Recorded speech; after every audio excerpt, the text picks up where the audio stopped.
Thank you, Michelle, and thank you for inviting me. Lincoln, thanks for the organization. It's truly a pleasure to be here, and I will be looking at the streaming of yesterday's presentations because I was not able to be here. So I want to, and I have no slides, but this is the perfect one for me as a background because of some of the themes that I will touch on. So I apologize, I have no slides. I used to write articles. I used to read articles. I used to be engaged with intellectual thought, but now I'm deaning. So that's the reason there are no slides. I'll change our orientation a little bit. Well, very actually similar to what George is talking about. It will reframe our inquiry, and here's my theme. My theme is the parable of the fig tree. You've all heard the parable. And my subtitle is a call to action. A lot of what we do, because we're thinkers, is devise our theories and cogitate about things. So the next step is action. And some of us have talked about our religion, and I'll situate myself a little bit for you with actually what is a true joke. It came to me when I was talking with some of the donors of the school. So I was born and raised a Baptist, converted to Catholicism, and now I go to the Episcopal Church, leading my husband to say, you know, do you really know what you believe? And to this group of donors, actually everybody was talking about their faith, and I said, just what I've told you, where my starting place and my bearings. And I said, so I'm a seeker. I'm uncertain about some things. I have provisional beliefs, perhaps, but now I know one thing. I believe in reincarnation. I said, you know, what is that about? Well, I'm now in Montana, and I know that I must have done something really good in a prior life because I've not done anything good enough in this life to be in Missoula, Montana. And that's the truth. So there are themes of grace in the conversation as well. So I wanted to take as our starting place, which does not appear here but appears on your flyer, the statement from Pope John Paul II. The ecological crisis is a moral issue. And I think stating it in this way inserts something more into our conversation. We're thinking of religion, faith, the environment, but really what we're called to talk about is what is the moral dimension of what this is about. And then one step further, once we note morality, then what is the take action? We all quote people. I'll quote Paul Simon. And if anybody can remember, I know this is on the Graceland album. And it's, I just can't remember which song. But his takeaway line is, what are you going to do about it? That's what I want to know. If anybody can remind me of where that comes from, I'd be grateful. Graceland. It is Graceland, yeah. So we have themes and threads in all of our conversations. I mean, from Calvin, from way before Calvin and way beyond. Yeah, we're saying the same things in new wine in old bottles, or old wine in new bottles. You know, the prior conversation was almost, well, very frequently, let's say, in terms of the confrontation of science and religion. Science and religion. And lots of debates about, or the scientists right, or the religious folks right. But I think that the second word in our title, in our discussion, faith, is what underlies all of it. Because religion and science are both based on faith. It may seem, because science is just empirical, just getting to the bottom of it and really not about faith. I think many of us take that orientation.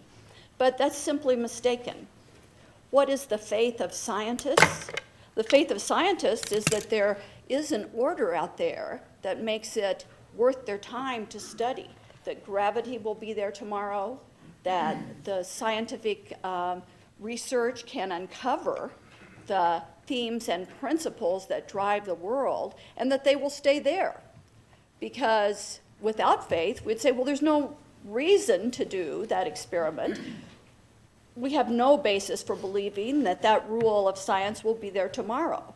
So whether it's faith in the Genesis story or faith that we can uncover what happened, we're all operating on faith in this world. Because why? Because we know we're powerless. That's our basic knowledge, is that we didn't make ourselves, we're not here from our own virtue, and we don't have control.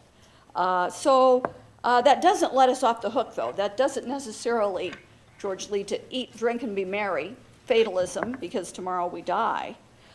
So those themes that we see and are moved by all the time underlie everything we do. Before I get to the parable, Genesis tells us, be fruitful and multiply, fill the earth and subdue it.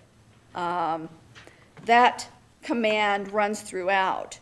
But it's interesting in Genesis, that command is really given to all creatures.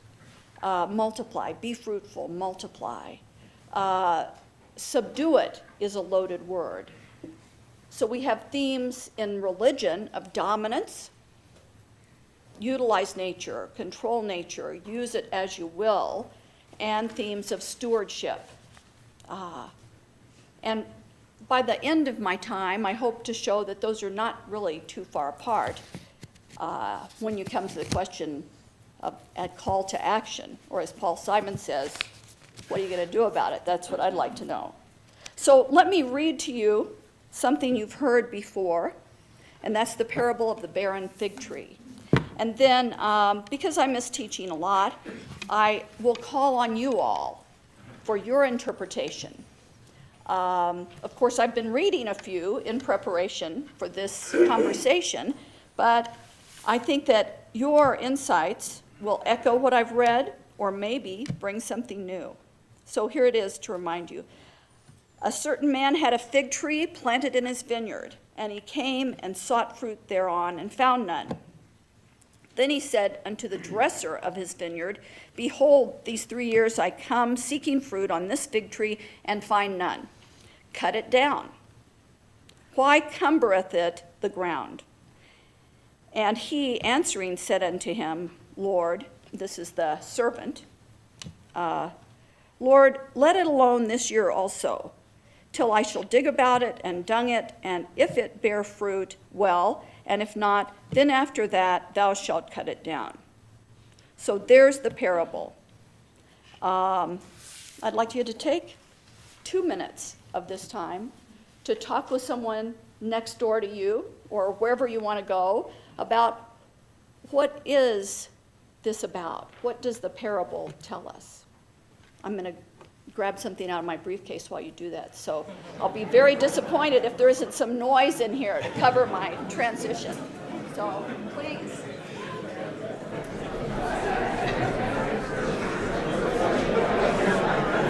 I really enjoyed your presentation. I really enjoyed your presentation. Okay, well, thank you. Yeah, I'm very interested in that subject. I need to do more reading, and I've read some Worcester and some others, but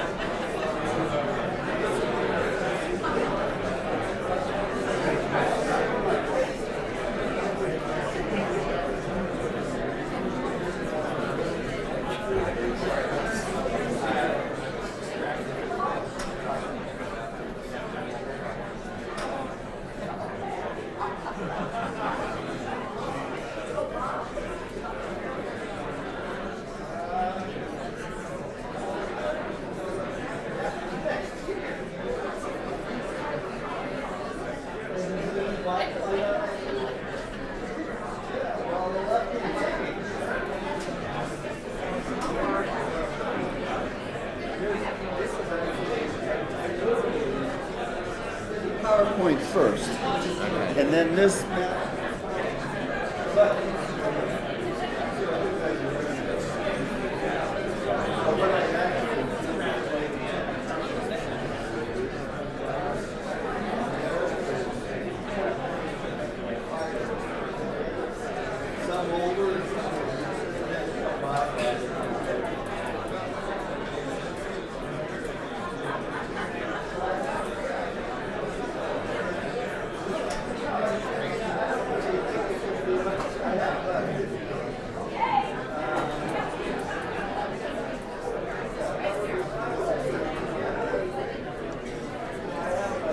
The nose.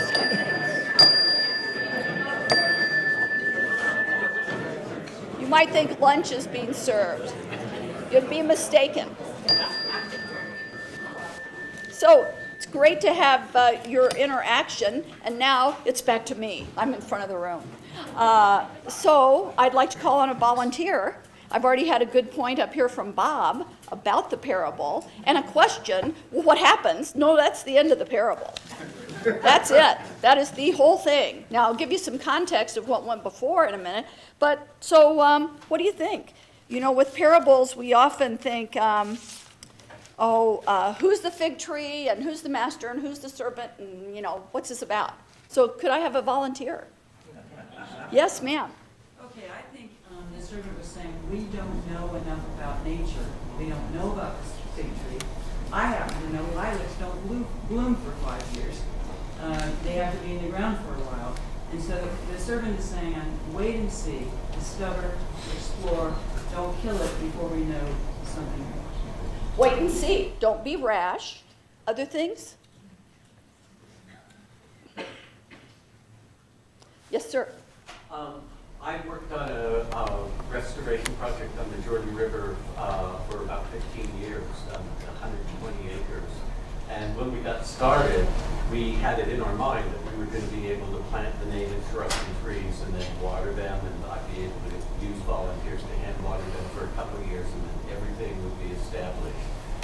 And we get it during the drought time, and we found that we were having to water things for 6 to 8 years, and each year adding 10,000 more plants to it.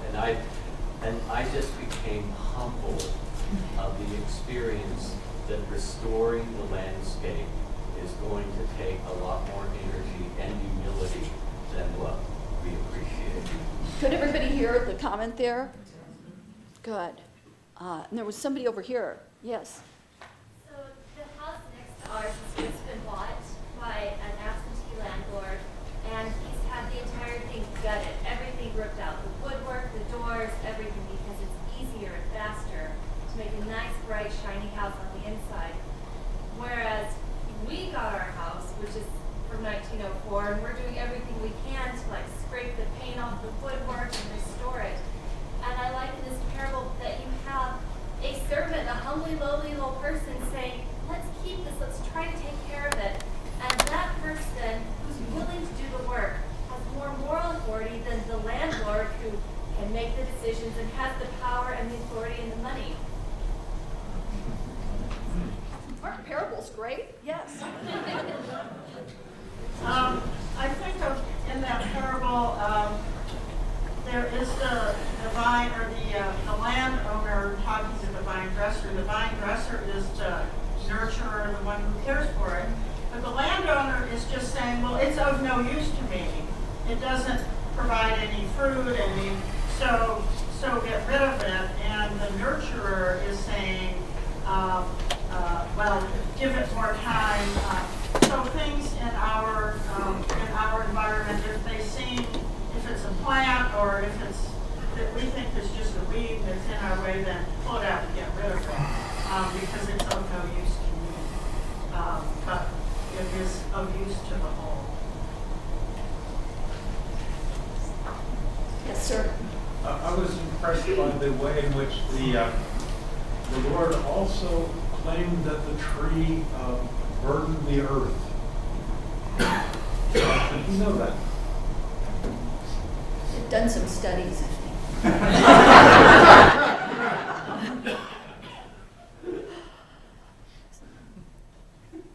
Yes, sir. The meaning is simple. If we take care of the earth, it will take care of us. If we take care of the earth, it will take care of us. We depend on the earth. Who's right in this fight about prognostications about how we should utilize the earth? Well, we know that we're limited. We talk about our fragile home sometimes. Well, you know, we are more fragile.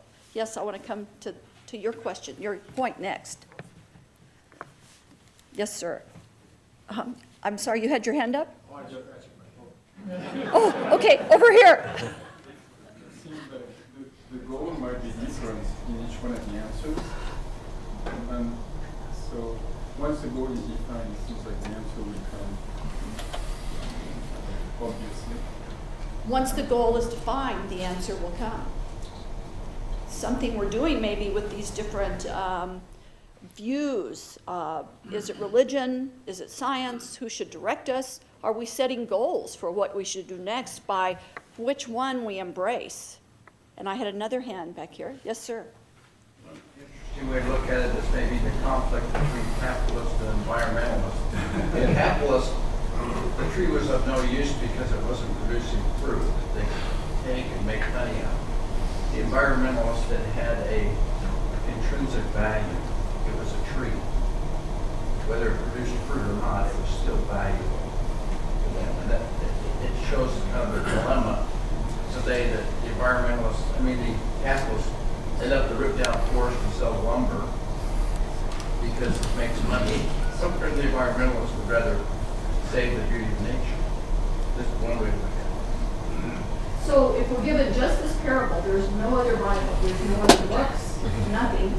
Are we given a commandment to dominate and use and utilize for our own purposes, or do we have a commandment of stewardship? We can read it both ways, but let me come back here. Yes. What's the method? What are they looking at? Hold on. I actually will, I think I have it in there, but it's easier for me to find here because a little bit of background story on this. Yeah.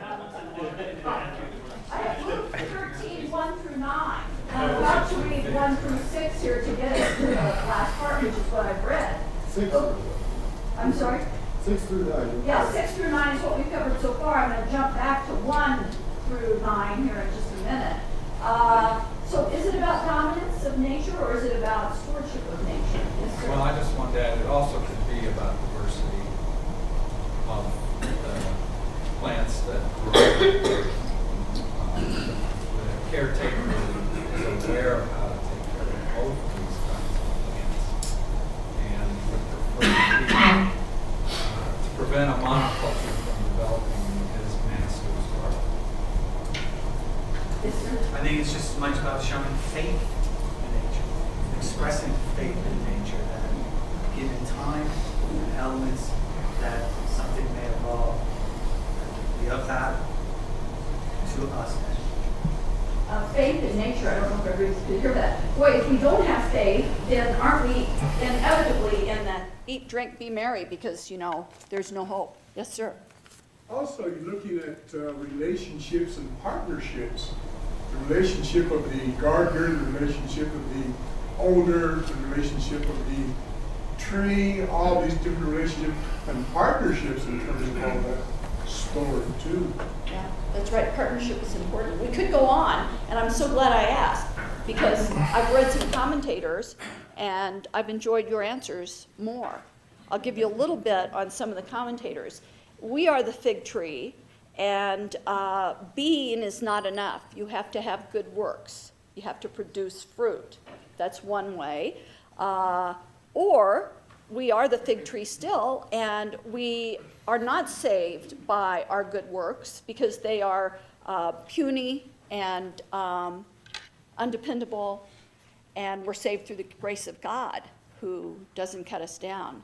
Now, we don't know in the story who is God, who is the fig tree, who are the people of the earth. So let's go back to verse 1 to see what is the context on this. And Bob made the point, well, what happens next?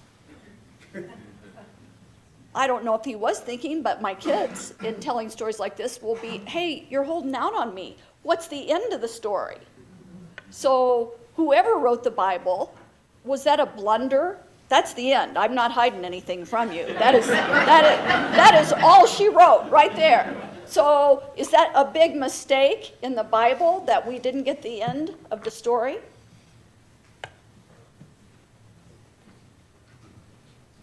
Yes. It reminds me of what George was saying about humility. We don't know. Let's err on conservation rather than on drastic action, because there is so much that we don't know. I wish you could stand up and say it a little bit louder, because I'm going to come back to that point. And what's your name? My name is Diana Johnson. Okay. And I think it just reminds me of what George was talking about humility, that there is so much that we don't know, and that we should err on being conservative with what we don't know instead of the hubris of what we think we do know. So maybe we should have it, as we do, we're suggesting now disclaimers on scholars. This article was written with the support of DuPont or whoever it is. Maybe we should also require a footnote that says, by the way, we don't know. And here's this elegant theory I have put together for you, and oh yes, footnote, we don't know. We just don't know. So I'm going to come back to that, Diane, at the end. One note on how good parables are. I have a list of all the parables I found and looking these up in the Bible, and most of them don't tell you, anything about how the story ends, because it's a teaching device that is intended to leave you with a question and to leave you embracing or engaging with what this may be all about. Sort of like Lance Armstrong said, it's not about the bike. We can't tack down who is the fig tree. But the one thing that we know about a parable is it's not about the fig tree. It's about something else, and you've all named so many good things that it makes us think about. I'll come back to one of Bob's points now with the context. Here is the context of the story. So this is Luke 13, 1 through 5, I think. Now there were some present at that time who told Jesus that the Galileans whose blood Pilate had mixed with their sacrifices. Jesus answered, "Do you think these Galileans were worse sinners than all the others? Than all the other Galileans because they suffered this way? I tell you, no. But unless you repent, you too will all perish. Or those 18 who died when the Tower of Siloam fell on them. Do you think they were more guilty than all the others living in Jerusalem? I tell you, no. But unless you repent, you too will all perish." So Bob named the theme of repent or perish. Now he launches right in after that to the fig tree. So giving that context, does that nudge you one way or another in terms of what the story is saying to us?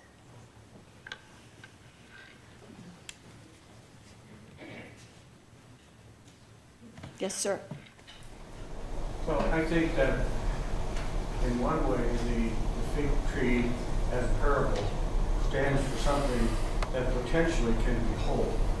And as a biologist, I understand the history of understanding all of life as an organic unit and an organic whole. In a sense, Robert Hooke in 1663 showed that all of life, by showing the cork cell, everything is made up of parts and pieces, and life is inherently modular, made up of cells and parts and pieces. But nothing is just an assembly of parts and pieces. That once they're assembled and function, and the form follows the function, and the function follows the form, then a new state of being comes into being, something that actually works and functions. And unless everything is put together and functions as a whole, is virtually nothing. is just an assembly of parts that are strewn about. And similarly, all of life is like that. It has to be something more than the sum of the parts. A new state of being comes into being. Thank you. So, and another way of saying it is, we don't know, Diane, your point, we don't know, but we know that something is working. And so the precautionary principle sort of says, and conservation also in part says, we don't know for sure, but this is working, we're alive, we're surviving, so let's depart as little as possible from that. So I want to read just a little bit from the Stegner Center website. Utah and the surrounding states, I think, I don't have time. I don't have time. I'll have to try to combine this. What we're trying to do here is maintain a society in the Western landscape. And I think that speaks to the need of stewardship and to accommodate ourselves to the world. It's here first, and it will be here after us. And I'm from a similar landscape of challenges to the early settlers, and I want to read just a bit for you from the preamble of the Constitution of the state of Montana. We, the people of Montana, grateful to God for the quiet beauty of our state, the grandeur of our mountains, the vastness of our rolling plains, and desiring to improve the quality of life, equality of opportunity, and secure the blessings of liberty for this and future generations, do ordain and establish this Constitution. I think it wraps things up in a nice way, although I'm going to seek your indulgence to talk just a little while more. I did give you some of my time, right? It states first that we're not here first. We acknowledge how important the world is, and what are we trying to do, whether it's economics or religion. We hope at the base there is a belief that the system of thought that we're presenting can increase the quality of life, equality of opportunity for the people who here inhabit this world. So a lot is perspective. Advocacy, as George said, is that gap between doctrine and policy.